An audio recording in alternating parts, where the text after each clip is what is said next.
Now imagine somebody breaking into your house while you're away, and then it gets worse. You find them there, and they tell you they own it.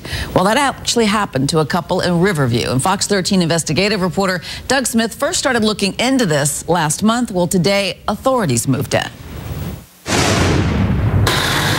If you were driving by, nothing looks out of place watching this U-Haul pull out of a driveway at this home on Potomac Circle last month. But neighbors knew this wasn't just another moving day. The people leaving had no business being here in the first place because the house they called home really belongs to Sharon Bond and her husband. Oh, they were very defiant and like, what are you talking about? And this is, not your house. Acting like they owned it. Of course they didn't, but they did trash it. Bond called the Hillsborough County Sheriff's Office. It's a scam. A scam that detectives say was hatched by this woman, Janella Pollock, who they arrested Friday. The Bonds were in pre-foreclosure and had moved out but were working with the bank.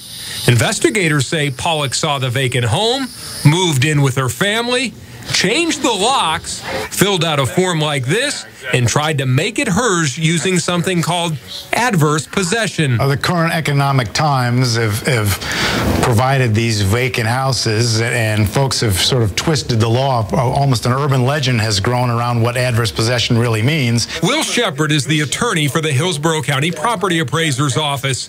He says the law is more than 100 years old, intended for vacant property nobody wanted, not residential homes like this one. Either farmland or in Florida, maybe swampland, something that somebody from up north bought and then long abandoned. After 7 years, somebody can apply for title and maybe a judge would grant them ownership. But when Pollock sees a judge, it will be to answer charges of burglary and grand theft. Doug Smith, Fox 13 News.